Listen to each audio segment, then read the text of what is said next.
Shabbat Shalom a la audiencia de Teshua.tv. Esta es su hermana y amiga Lisa Velázquez en un segmento adicional de Caminando en Obediencia, que es el segmento en el cual me identifico pues, a través de Teshua.tv.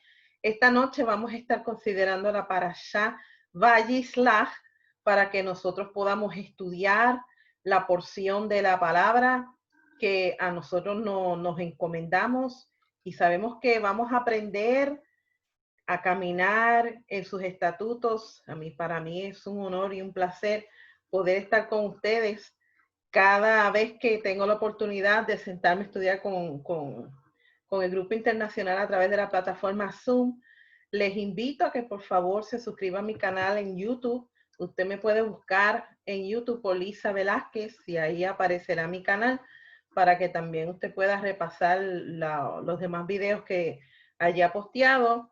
Y también me puede buscar por Teshua.tv y yo soy parte del equipo de enseñanza junto con otros maestros que también enseñan las porciones cada semana y presentan las porciones en otras perspectivas. El énfasis en mi enseñanza es a un nivel básico, ayudando a todos aquellos hermanos que están comenzando a hacer la transición. Y la transición a las raíces hebreas es bien importante para que nosotros podamos tener el fundamento correcto y podamos nosotros entender que el Padre nos está llamando a un mayor compromiso y a un mayor nivel. Así que vamos a comenzar con la oración antes de la lectura de la Torá para que así podamos comenzar a desarrollar durante esta hora que vamos a estar compartiendo la Parashá en esta noche. Bendigan a Yahweh el que es bendito. Bendito es Yahweh el que es bendito por siempre. Bendito eres tú, Jehová, nuestro Elohim, Rey del universo, que nos elegiste de entre todos los pueblos y nos diste tu Torá. Bendito eres tú, Jehová, que nos da la Torá.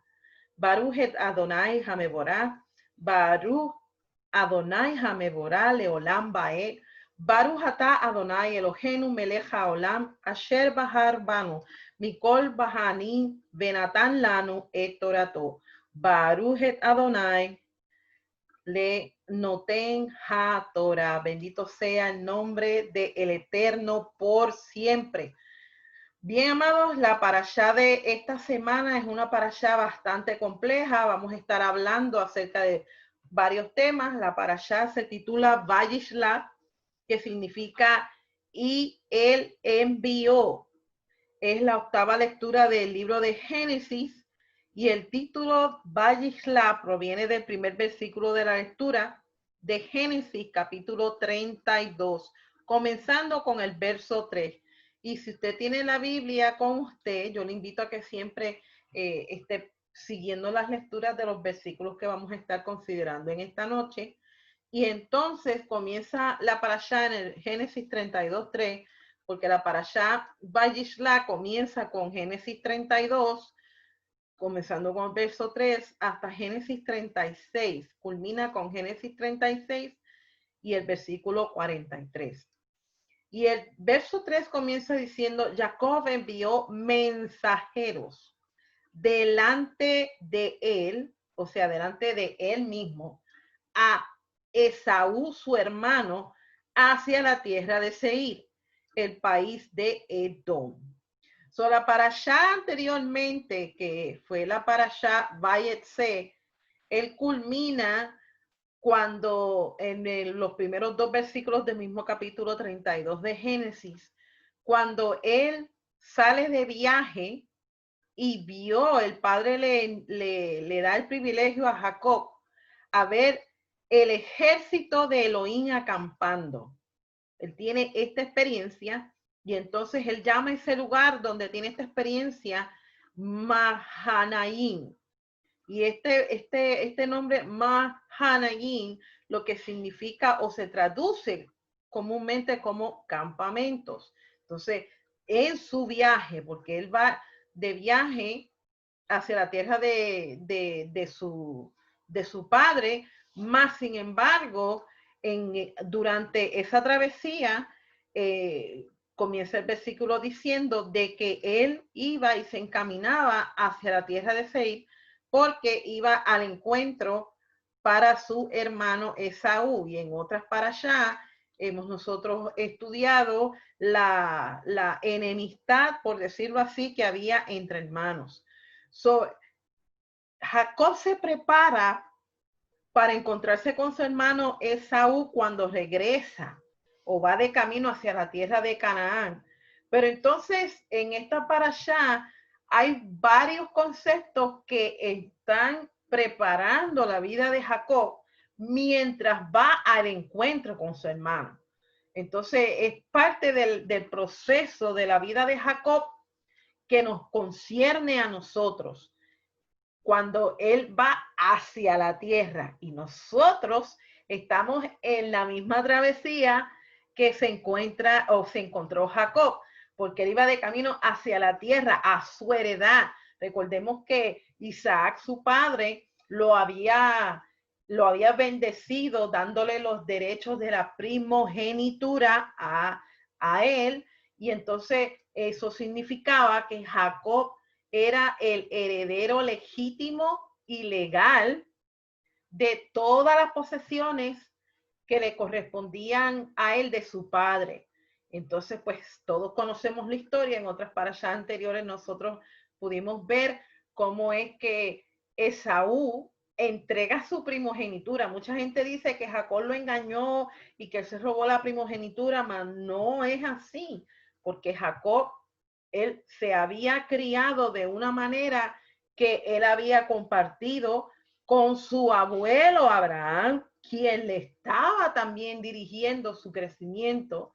Y entonces pues sabemos que Jacob se cría en tiendas estudiando las ordenanzas y el camino de hacer justicia y rectitud, mientras que su hermano Esaú, que era el primogénito, que era que legalmente estaba dirigido para poseer todas las posesiones de su padre, él ni tan siquiera le importó prepararse para cuando llegase el momento de ser bendecido como el primogénito, tener la capacidad y la madurez para comportarse como el primogénito. Entonces, pues vemos aquí la mano de su amada madre, quien actuando sagazmente, entonces preparó la vida de Jacob desde antes de su nacimiento, para cuando llegase el momento, Jacob pudiese tener la responsabilidad y la capacidad y la madurez para poder continuar y perpetuar la promesa que estaba en la vida de su casa, puesto que de esto se trata. No podemos descartar que, como había mencionado en otros estudios, la humanidad comienza, o la historia bíblica de la humanidad, los orígenes de la humanidad, todo comienza con una familia. Cómo esta familia distorsiona el plan del Eterno. Esta familia es sacada del entorno donde había sido puesta por el Eterno. Hay una desconexión entre la primera familia que el Padre había establecido y el Creador, y por tanto, mientras se va perpetuando el plan de ser fructíferos y multiplicarse, durante todo este periodo, la humanidad comienza en descenso y en descenso. Entonces, en esa desconexión se va alejando del camino del Eterno hasta que el Padre tuvo que escoger de entre toda la humanidad un linaje para poder perpetuar su plan original, el diseño original desde la creación de la humanidad.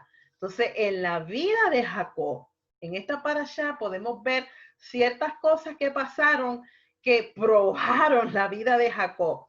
En esta porción vamos a estar hablando cómo es que primeramente Jacob, sabiendo que su hermano, porque habíamos considerado que su madre lo había enviado para buscar esposa en la tierra de parentela de Abraham. En otras palabras, Jacob se va, no toma esposas de las hijas de Canaán, porque estas esposas de Canaán no eran mujeres apropiadas para él. Entonces, Esaú pone en su corazón de que cuando muriese su padre Isaac, entonces él iba a descargar toda su ira contra su hermano y que deseaba matarlo. Sabiendo esto, Raquel le dice a Jacob, huye y escapa por tu vida y espera que la ira de tu hermano se apacigüe para que entonces tú regreses. Durante este periodo que él se establece en la casa de Labán, entonces contrae matrimonio, tiene hijos, es un periodo bastante largo de años, y en este episodio que él va y se va de la casa de su suegro, va de regreso a la tierra, entonces aquí es que comienza esta parasha con un encuentro, porque hay situaciones en la familia de Isaac que obviamente comienza caos, y cuando comienzan situaciones caóticas dentro de una familia es para desvirtuar el plan de el Eterno, que desde el principio él había escogido a Abraham y le había prometido a Abraham que en su linaje, que dentro de su linaje y su descendencia, todas las familias de la tierra iban a ser bendecidas, que del linaje de Abraham saldrían reyes, que del linaje de Abraham iba a salir la bendición y el plan original que él se había establecido desde Adán. O sea, en otras palabras, iba a restaurar la humanidad a su condición original mediante la simiente de Abraham. Esta promesa tenía que perpetuarse. Entonces vemos aquí en la vida de Jacob cómo es que su hermano y él tienen esta enemistad, y Jacob durante el viaje hacia la tierra prometida tiene que enfrentarse a situaciones para poder entonces presentarse delante de la presencia de Elohim y poder entonces restablecer ese convenio. En Génesis capítulo 32 comienza con cómo es que se entera Jacob que su hermano viene a su encuentro, pero su hermano no viene solo. Vamos a leer en capítulo 32 de Génesis y vamos a ponernos en el lugar de Jacob. Entonces comienza diciendo, como leímos en el verso 3, comenzando con el verso 4. Aquí está lo que tienen que decir a mi señor Esaú. Tu sirviente Jacob dice, yo he estado viviendo con Labán y me he quedado hasta ahora. Tengo ganado, asnos, rebaño, esclavo y esclavas. Estoy enviando a decir esta noticia a mi señor para poder ganar tu favor. Los mensajeros regresaron a Jacob diciendo, fuimos a tu hermano Esaú y él estaba viniendo a recibirte. Pero dice la Torá que no vino solo, sino que con él hay 400 hombres. Vemos aquí que cuando Jacob escucha la noticia, el verso 7 nos dice que se puso muy temeroso y afligido. Entonces, en este encuentro, sabiendo las intenciones de su hermano y sabiendo que él reunió, por decirlo así, una pequeña manada o un pequeño ejército para el encuentro de su hermano, él divide su familia, divide la gente, divide los rebaños, divide el ganado y forma 2 campamentos. ¿Con qué motivo lo hace? Verso 8 dice, si Esaú viene a un campamento y lo ataca, por lo menos el campamento que quede escapará. Entonces Jacob dijo, y entonces aquí él va e invoca el nombre de Elohim. Él se encomienda al Eterno. Dice, Elohim de mi padre Abraham y de mi padre Isaac. Recordémonos que este patrón de oración, tenemos que ir a varias parashas anteriores que yo había enseñado este concepto, y creo que fue en la parashá donde estuvimos hablando acerca del camino de Abraham. Cómo es que el Eterno manda a llamar a Abraham y le dice, sal de tu parentela, sal de tu casa, y le dice, deja todo. Dentro del concepto del antiguo Medio Oriente, sabemos que las personas en su cultura, en la cultura mesopotámica, ellos adoptaban y tenían dioses familiares que eran unos pequeños ídolos terafines, que eran los que se consideraban sus dioses de protección. Entonces, la fórmula era que ellos hacían una juramentación con estas deidades y se identificaban y adoptaban estas deidades como la deidad familiar. So, esta misma fórmula el padre la utiliza, y no es que el padre copia fórmulas de deidades o culturas paganas, sino que nosotros necesitamos ampliar nuestro estudio, y yo siempre enfatizo en mi enseñanza que se dé la oportunidad de estudiar costumbres del antiguo Medio Oriente, de civilizaciones que rodearon en tiempo y época a nuestro pueblo Israel. ¿Y por qué esto es importante? Porque estas civilizaciones se mencionan por nombre en la Torá, y muchas veces no consideramos que hay costumbres muy diferentes a nuestras costumbres. Entonces, esta fórmula que Jacob utilizó en su forma de orar, ¿por qué él ora de esta forma? Identifica y clama a Dios por el nombre, pero lo identifica con el Dios familiar, porque era la costumbre en el antiguo Medio Oriente tener un Dios familiar, una deidad familiar, que era el que los protegía, que era el que se le asignaba toda la provisión y toda la bendición que esa casa recibía. Entonces la familia adoraba a esa deidad que habían adoptado como su Dios. Entonces Jacob utiliza la misma fórmula de cómo dirigirse, el mismo protocolo, por decirlo así, el mismo protocolo que Abraham utilizó. ¿Quién ustedes creen que le enseñó esto a Jacob? Si no fue su abuelo Abraham, porque él dice el Elohim de mi padre Abraham y de mi padre Isaac. Es interesante que en esta ocasión Jacob nombra a Abraham como su padre. ¿Por qué nosotros podemos, cuando leemos esto, necesitamos analizar por qué Jacob nombra a Abraham su padre cuando en realidad era su abuelo? Necesitamos entender que Abraham estuvo vivo, que también se los había compartido por un periodo de 15 años en la vida de estos dos muchachos cuando ellos nacieron. Él influyó en la crianza de Jacob y de Saúl. Vemos cómo aquí Esaú se identifica y establece un lazo íntimo con su abuelo Abraham, y más tarde podemos ver que Jacob, en otras parashas futuras, cuando se está encaminando hacia el final de su vida, él adopta a sus nietos. Por esta fórmula o estas palabras que Jacob utiliza en esta oración, identificando a Abraham como su padre, podemos entonces deducir de que hubo una adopción de parte de Abraham hacia su nieto Jacob. No lo habían considerado de esta forma. Estos son costumbres de antiguo Medio Oriente. Quería hacer este paréntesis.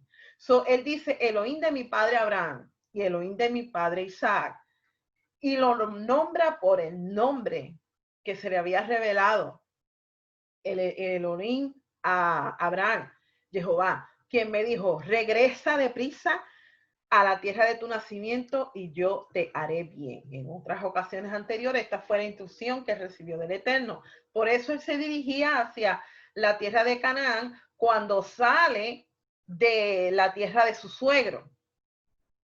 Que haya para mí suficiencia de toda la justicia y verdad que tú has mostrado a tu siervo desde que crucé el Jordán con solo mi cetro. Pero ahora me he hecho 2 campamentos. Por favor, y esto es una súplica, cuando usted está en aprieto, cuando usted se siente afligido y temeroso, como se encontraba Jacob, él dice, rescátame de mi hermano Esaú. Yo le temo a él. Temo que regrese y me ataque sin consideración por madre o niños. Tú dijiste, yo ciertamente te haré bien y te haré tú una descendencia tan numerosa como los granos de arena junto al mar, que son tantos que no se pueden contar. En la oración, esta es una oración de súplica. Él se dirige al Eterno y le pide protección. le pide dirección, pero sobre todas las cosas, él le implora que cuando este encuentro ocurra con su hermano, que de una forma u otra su mano de poder y milagrosa pudiera proteger a su familia, porque él sabía que Esaú no tenía buenas intenciones en este encuentro. En esta parashá comienza con una aflicción, la aflicción de Jacob. Luego de esta parte, él tiene una extraña lucha en Peniel, que esto es el próximo tema que se considera en esta parashá. Entonces, cuando él hace esta división de los campamentos y se asegura que ellos están a salvo, entonces él se queda allí, entonces escoge entre sus posesiones para enviarle presentes a Esaú para poder apaciguar la ira. Entonces vemos aquí que Jacob, cuando él sale de la casa de su suegro, de Parán Adán, las riquezas que él obtiene durante el tiempo que él estuvo en casa de su suegro no tienen que ver con las riquezas que él había recibido por la herencia de ser el primogénito. Vemos aquí que el padre lo prospera, aún así, con riquezas y posesiones, con hijos, que esto era muy importante en la cultura del antiguo Medio Oriente. ¿Por qué hijos? Porque a través de los hijos se perpetuaba el nombre, sus generaciones. Y entonces, en la cultura del antiguo Medio Oriente, las riquezas se mostraban por cuántas posesiones tú tenías. El Eterno está bendiciendo la vida de Jacob y lo bendice con muchas riquezas. De entre esas riquezas que no tenían nada que ver, fíjese que no toca nada de la casa de su padre. Esto él lo tiene fuera de la casa de su padre, fuera de la bendición de los derechos de primogenitura. Él va hacia el camino a su heredad, al camino a su promesa, al camino a su herencia. Y dentro de ese tiempo, el padre lo bendice a él. ¿No le parece extraordinario el paralelo que existe en la vida de Jacob con nuestras vidas? Que nosotros tenemos la promesa de la tierra, tenemos la promesa de la heredad, y dentro de donde quiera que nosotros estemos, una vez que hemos abrazado el convenio con el Dios de Abraham, Isaac y Jacob, estemos ustedes allá en Argentina, Venezuela, Colombia, Puerto Rico o acá en Estados Unidos, de una forma u otra el Padre se encargará de prosperar nuestras vidas, no tan solamente materialmente, sino también emocionalmente, espiritualmente, físicamente. Él bendice cada y una de las áreas de nuestra vida y se encarga de proveer nuestras necesidades. Porque cuando nosotros tenemos y entramos en una relación de convenio, nuestro Dios es fiel a sus promesas. Y esto es algo constante que muchas veces no pensamos y lo pasamos por alto. Pero entonces vemos aquí en la vida de Jacob que dentro del espacio que él estuvo fuera de la tierra, por decirlo así, en un exilio, vamos a ponerlo de esta forma, el padre se encarga de bendecirlo. Entonces, él aparta de sus propias riquezas y le envía presentes a su hermano para que entonces él pueda apaciguar la ira. Y luego que él hace y le da instrucciones a sus criados para que le muestren las riquezas que él había acumulado, porque por esto fue que Jacob lo hizo. Jacob lo hizo no tan solamente para que Esaú se apaciguara con su ira, sino también para que él recapacitara y se diera cuenta que aunque él estaba fuera de la casa de su padre, él no tenía necesidad de tocar las propiedades y las bendiciones que él había dejado atrás, porque el Dios de su padre lo había bendecido fuera de la casa. Esto es una estrategia también para dejarle saber a Esaú de que yo estuve fuera de la casa de mi padre y no toqué ni un centavo de la herencia que me toca, dándole a entender a él que él era también un hombre justo. So, en su justicia, él manda estos presentes a su hermano. Entonces, él se levanta de noche, toma 2 de sus esposas, sus otras 2 concubinas, a sus 11 hijos y cruza el río Jaboc. Entonces los toma y los manda a cruzar el arroyo y después manda a cruzar a sus posesiones. Y él se queda solo.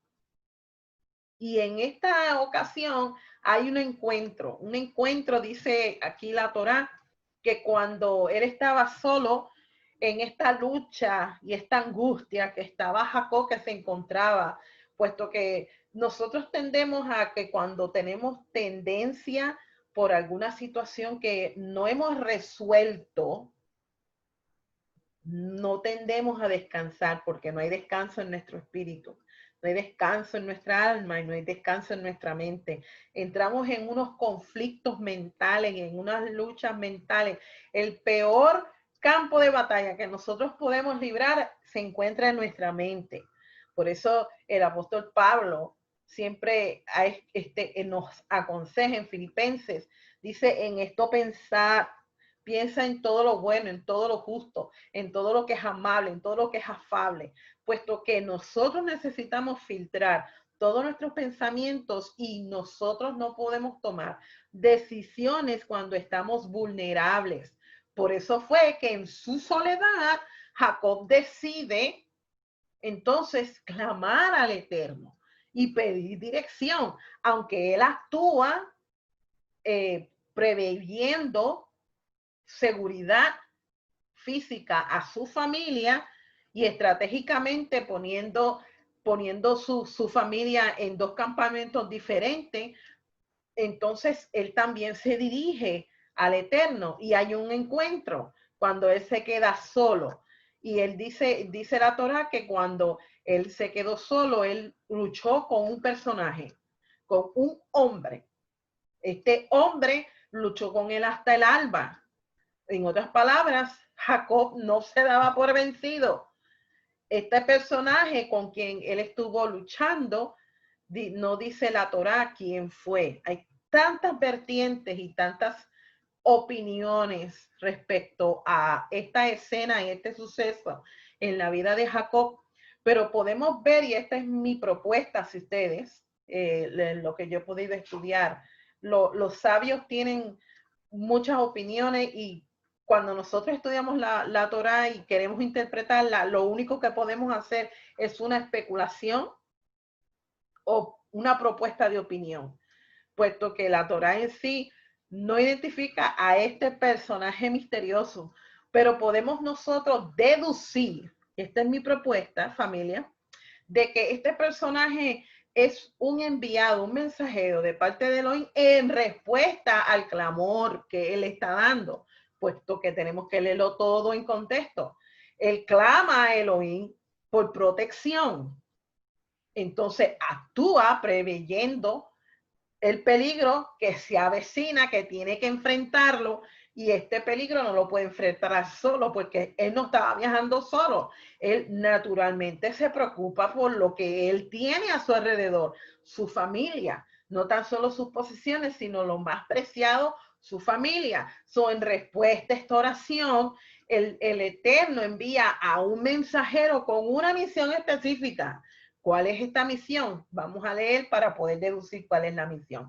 Dice, cuando él vio que no había vencido a Jacob, acordémonos que Jacob está en una situación, una lucha mental y está vulnerable. Mas, sin embargo, Jacob no se da por vencido en esta lucha. Entonces, golpeó a Jacob en el encaje de la cadera, así su cadera fue dislocada mientras luchaba contra él. El hombre le dijo, déjame ir porque ya rompe el día. Pero Jacob respondiendo, no te dejaré ir si no me bendices. Aquí Jacob está entonces, de una forma u otra, se da cuenta que este mensajero por el cual él está luchando tiene una misión específica. Y él le pregunta, ¿cuál es tu nombre? Y él le dice Jacob. Y este personaje o este mensajero que fue enviado con una misión, él le dice, de ahora en adelante ya no te llamarás Jacob, sino Israel, porque has mostrado tu fuerza a ambos, Elohim y a los hombres, y has prevalecido. ¿Qué quiere decir estas palabras? Con todas las vertientes y opiniones que hay por ahí, específicamente en los rabinos y los sabios, ¿qué quiere decir cuando este mensajero se dirige de esta forma? En otras palabras, has prevalecido en tu confianza a Dios. Acordémonos que todo bajo contexto, cada cosa en su lugar. Él está orando, él previene, actúa. Entonces este mensajero lo encara para ver si verdaderamente Jacob tenía confianza en el Eterno y para ver su firmeza, probar su firmeza, probar cómo está la emuná, cómo está la confianza y la fe de Jacob con el Elohim, que él clama por nombre, porque vimos cómo Jacob se dirigía a él por nombre y le implora y le suplica por protección, porque él dice, tengo temor de mi hermano, por lo que él pueda hacer. No nos ha pasado a nosotros que muchas veces cuando estamos en una situación similar a la de Jacob, por cualquier situación caótica que se pueda presentar a nuestras vidas, una situación adversa, nosotros nos dirigimos al Padre y abrimos nuestro corazón. Y muchas veces en estas oraciones que están influenciadas por sentimientos vulnerables cuando estamos en situaciones adversas, entonces el Padre toma en cuenta nuestras palabras, pero también permite que ciertas situaciones prueben si verdaderamente lo que nosotros expresamos por nuestros labios en esa oración, en momentos de vulnerabilidad, vamos a actuar según nosotros pedimos. Aquí Jacob muestra ser que verdaderamente es un príncipe, puesto que muestra su firmeza y muestra su confianza y prevalece. La misión de este mensajero era asegurarle a Jacob que este encuentro que él iba a enfrentar, porque tenía que enfrentar este encuentro entre su hermano y de una u otra forma arreglar esta situación que se había creado independientemente de cómo las cosas se desarrollaron. Vemos la mano divina tras bastidores para poder asegurar que el plan se perpetuara, el plan que él había establecido desde el principio, se perpetuara en la generación de Abraham. Y vemos aquí cómo él prevalece en una lucha. Prevaleceremos nosotros cuando seamos nosotros también probados de la misma forma como fue probado Jacob. Él le dice, dime por favor tu nombre. Y él le responde, ¿por qué estás preguntando mi nombre? En otras palabras, tú sabes con quién tú te estás enfrentando. Entonces lo bendijo. Este personaje tenía la misión específica. Y aunque la Torá no menciona quién era, podemos deducir que fue un mensajero con la misión de sacar de Jacob de su estado mental de vulnerabilidad y hacer de él el hombre fuerte que podía continuar con la misión que se le había encomendado. Porque él iba, acordémonos cuál era su regreso. Él iba de regreso a la casa de su padre. En otras palabras, a la tierra prometida. Nosotros vamos de camino a la tierra prometida y nos tenemos que enfrentar a muchas adversidades que van a probar nuestra fe, van a probar nuestra confianza. ¿Prevaleceremos como Israel? ¿Prevaleceremos cuando seamos nosotros confrontados, como en este caso que fue este mensajero que probó la emuná, probó la confianza del que había sido escogido para perpetuar la misión? Entonces Jacob llama a este lugar Peniel. Peniel, en hebreo, hay una traducción que dice el rostro de Elohim. Y fíjese que él dice, porque he visto a Elohim cara a cara. y aún mi vida fue perdonada. En otras palabras, Jacob se dio cuenta que este mensajero había sido enviado por Elohim en respuesta a su oración. Mientras salió el sol sobre él, él pasó a Peniel, cojeando por la cadera. El padre lo dejó marcado. ¿Por qué razón? Podríamos deducir tantas cosas, pero en realidad para que Jacob nunca se olvidara de este suceso. Por eso es que hasta ese día los hijos de Israel no comen el músculo del muslo que pasa por el encaje de la cadera.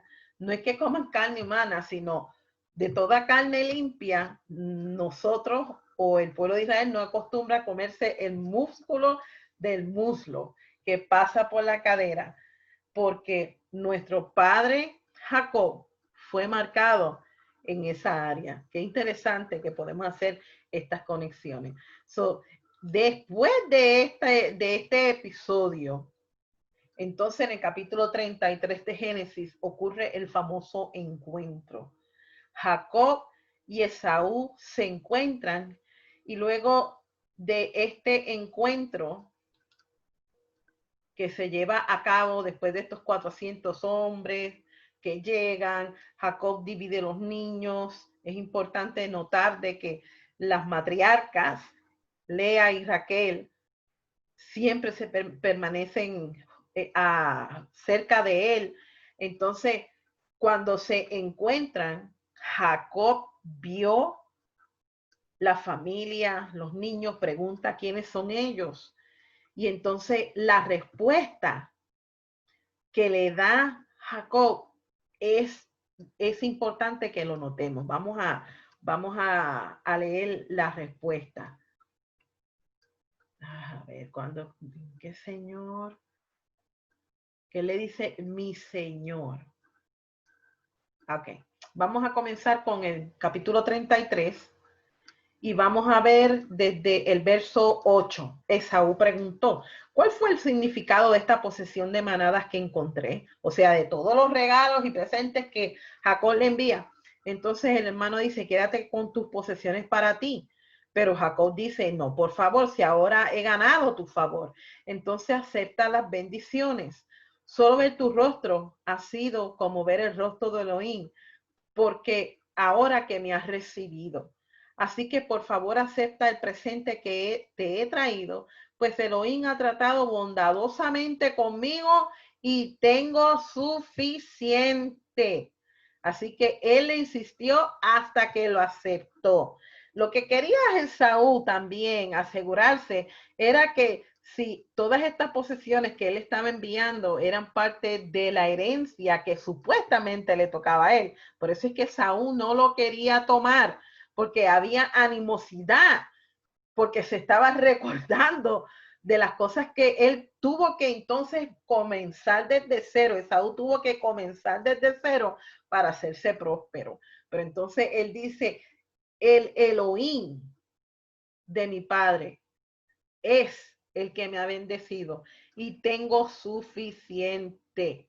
Entonces, hay un reencuentro entre los hermanos y hay una aparente reconciliación. Y digo aparente porque en este momento vemos cómo cada uno toma su camino en paz, pero a raíz de esta animosidad que aparentemente no quedó resuelta del lado de Saúl, y lo puedo decir así, vemos cómo en su descendencia, cuando se trata y en la haftará de esta porción, cuando nosotros leemos el libro de Abdías, el capítulo 1 del libro de Abdías, que aunque sea un libro corto, está tratando específicamente de la actitud de Esaú, cómo se convierte en Edom y cómo es que se alegró de la desdicha de los descendientes de su hermano Jacob, o sea, de Israel, y se convirtió en un enemigo de su hermano, o sea, la descendencia de Esaú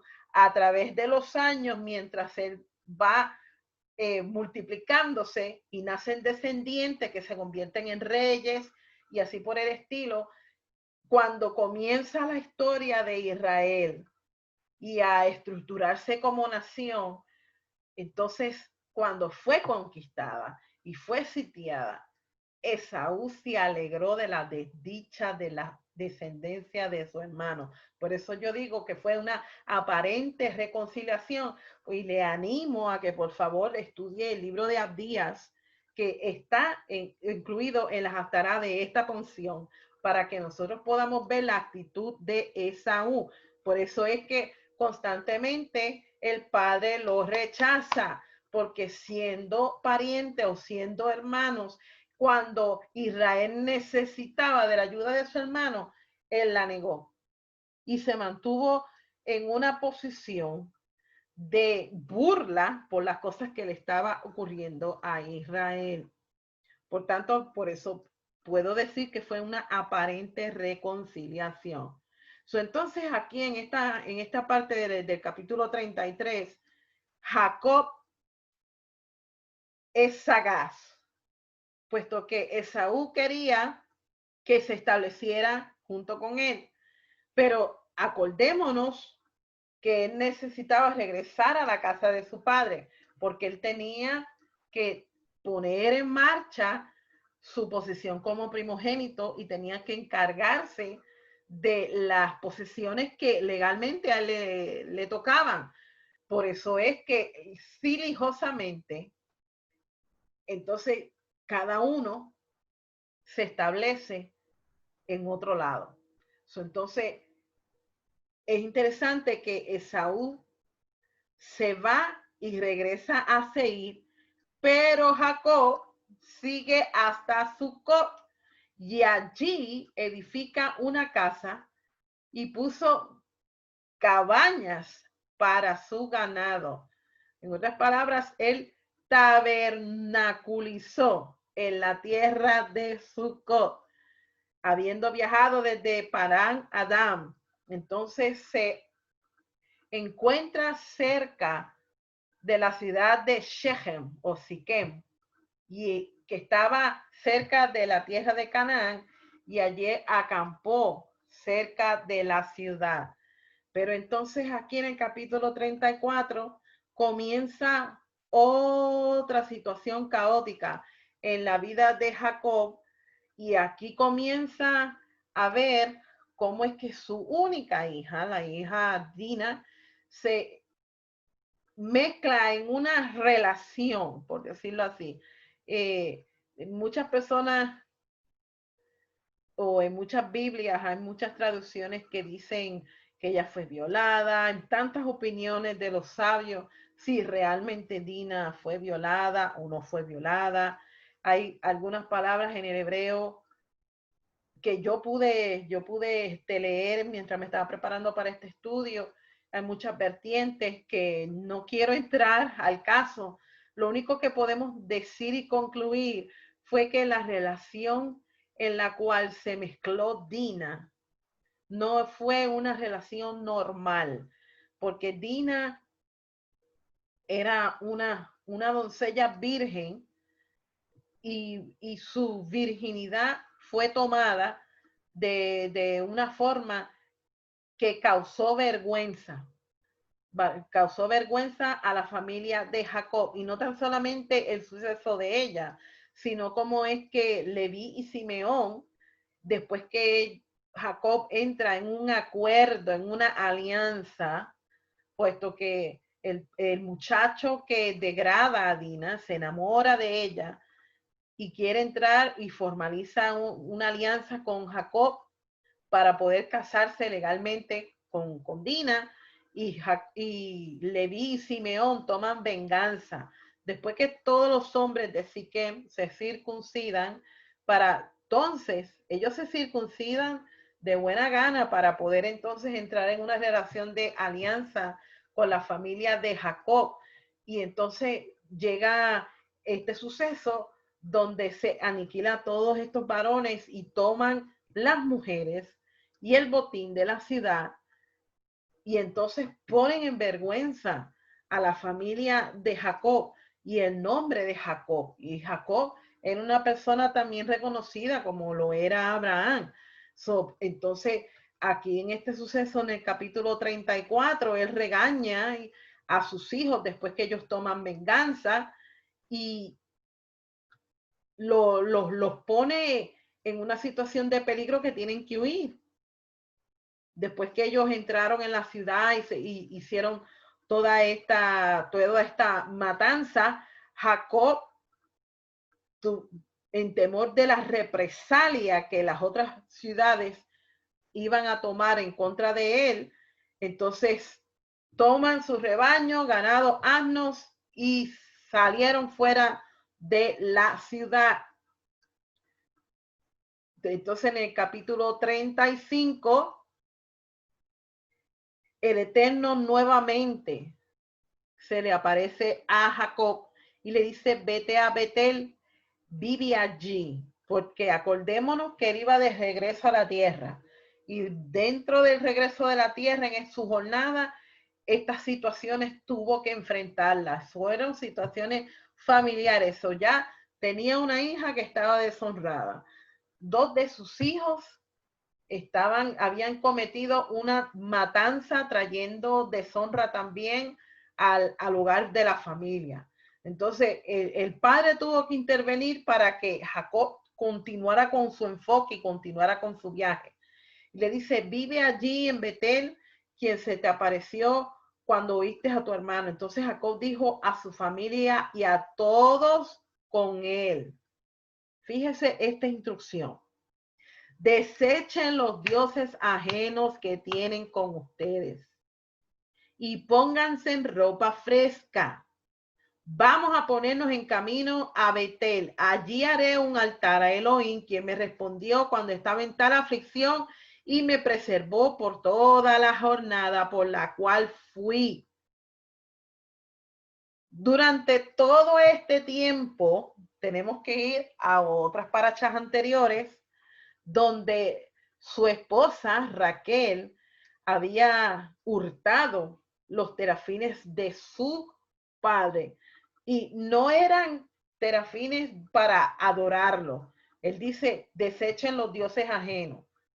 No tan solamente se estaba refiriendo quizás a que cortaran alianzas con cualquier deidad que ellos habían entrado, sino también que dejaran estos terafines que se consideraban los títulos de propiedad de herencia, según la cultura del antiguo Medio Oriente.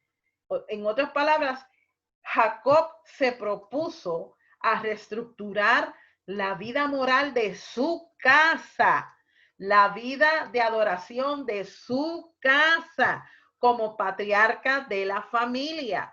Y entonces la instrucción que recibe del Eterno era que necesitaba restablecer esta conexión con él en Betel, y por eso le dice, haz un altar allí. ¿Por qué? Porque el altar lo que simboliza es la conexión entre la tierra y el cielo, la conexión entre lo terrenal con lo celestial, lo terrenal con lo espiritual, identificándose que nuestra adoración iba a ser exclusivamente al único Dios que él, como patriarca de la casa, él había juramentado fidelidad a Jehová el Elohim de Abraham y de su padre Isaac. La instrucción más bien era reestructurar la vida de su hogar. El caos que estaba sucediendo dentro de su casa precisamente tenía que ver con otros enfoques en la mente de los miembros de su familia. ¿Y por qué? Porque Raquel tenía todavía los terafines de su padre, su herencia. Ella estaba pensando en su herencia. Acordémonos que cuando Abraham recibe el llamado, una de las cosas, una lección que el padre le dio a nuestro padre Abraham era desate de la herencia terrenal que legalmente te corresponde, porque yo me voy a encargar de darte una mejor herencia. Esto era la instrucción en la casa de Jacob. El mismo patrón que recibió Abraham se repite aquí en esta historia.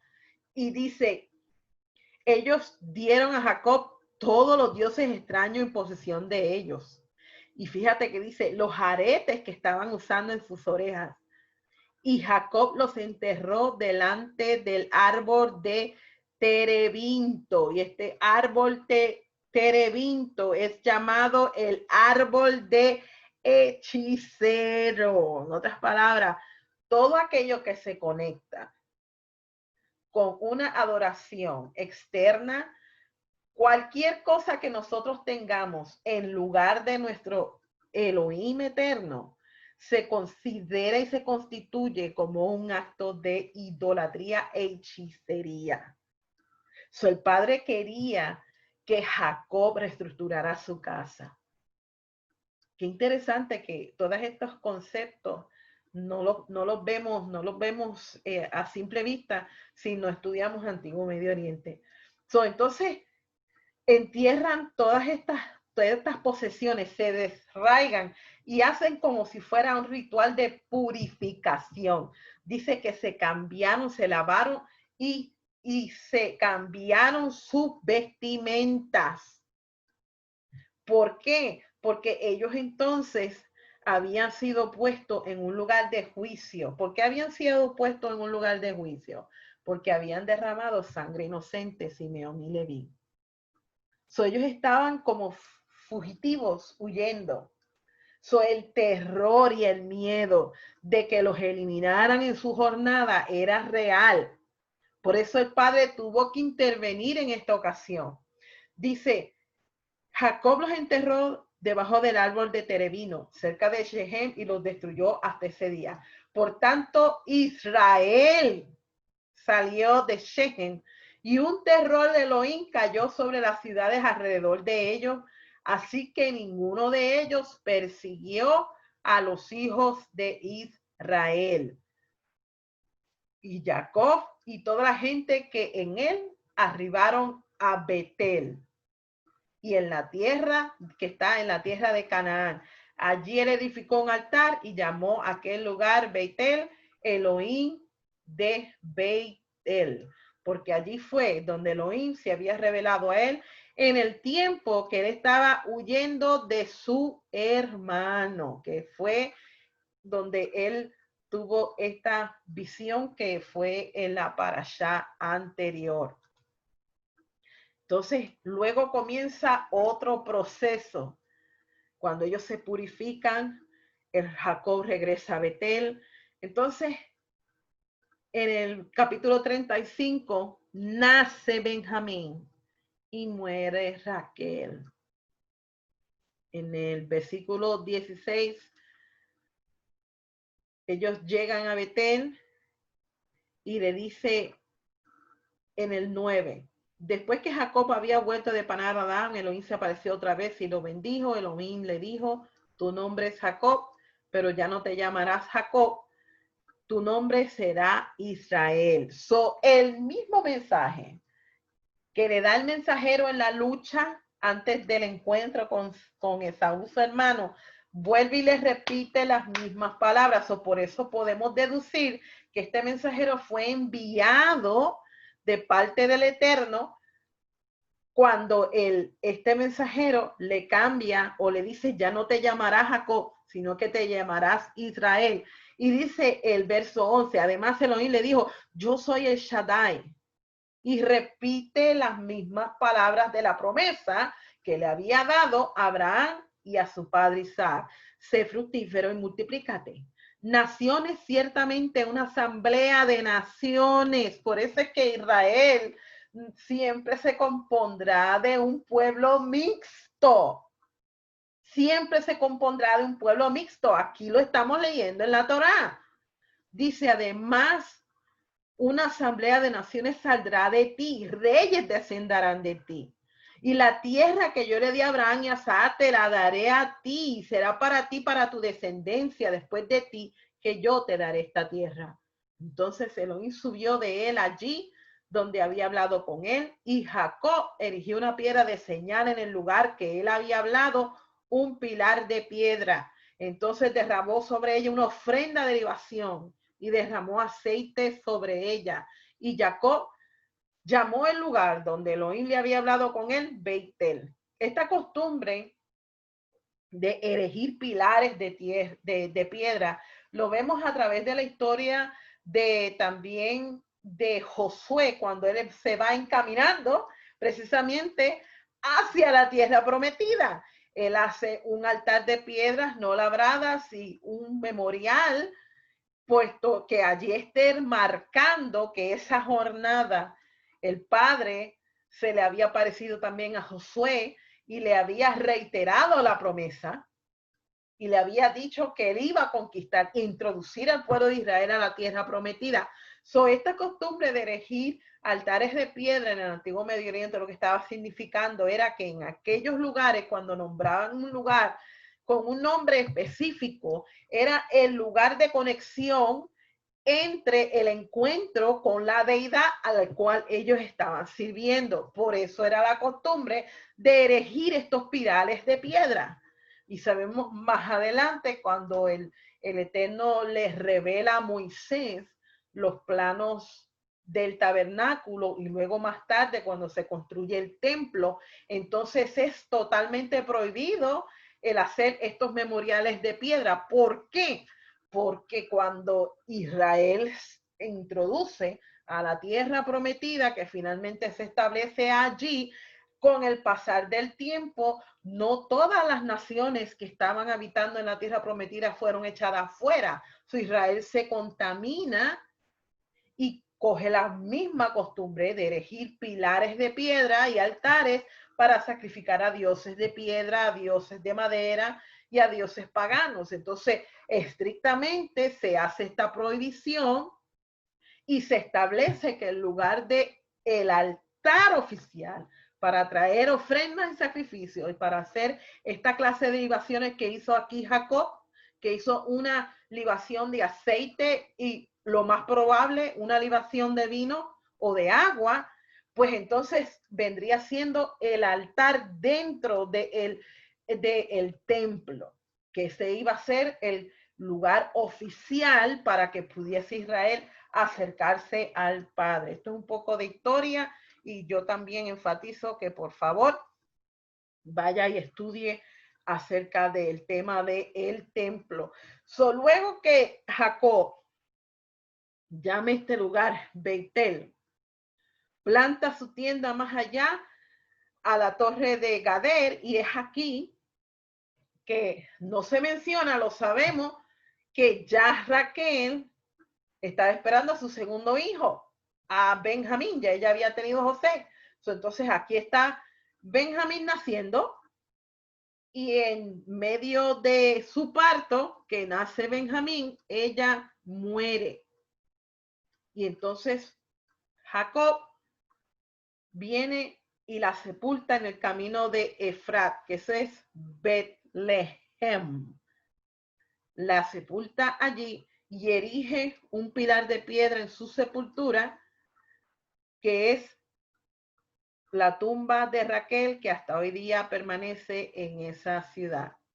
Él continúa con sus viajes y entonces planta otra tienda al otro lado de Migdal Eder, y entonces vuelve y tiene que enfrentar otra situación caótica dentro de su hogar.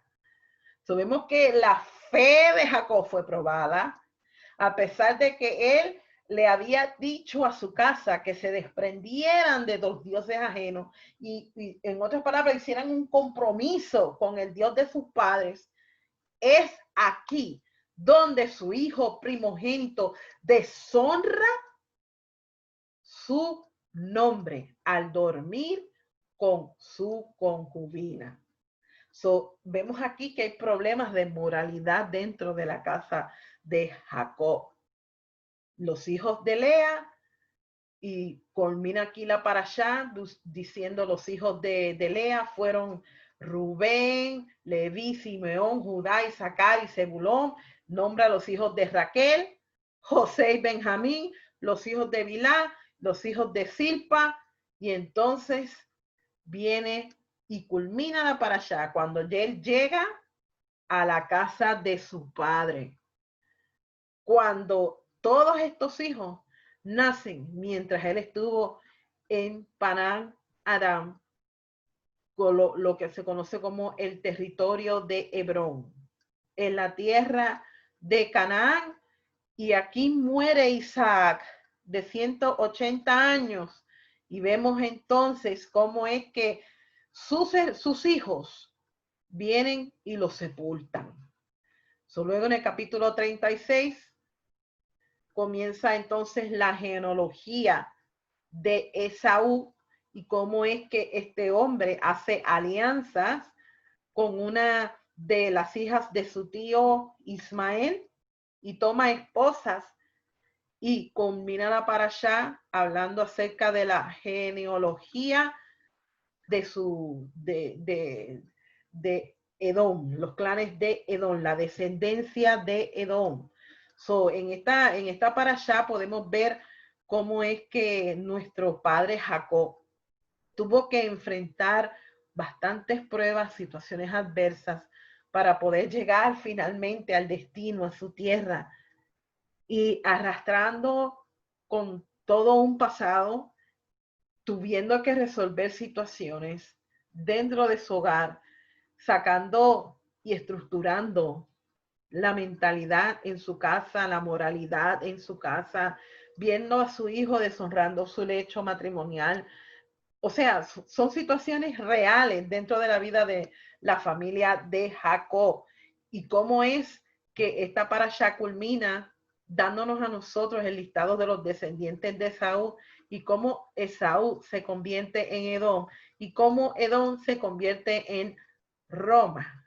Roma sale de la descendencia de Esaú, y cómo es que a través de la historia se nos presenta a un Jesús que sale de Roma. ¿No es interesante cómo es que dentro de toda esta jornada, cuando estos personajes principales se desarrollan y sus vidas dan un giro y sus descendientes son fructíferos y se multiplican y se prosperan, salen reinos como el mismo Elohim le había dicho a Jacob, y Esaú también es bendecido de una forma u otra, y toda la historia vuelve y se repite.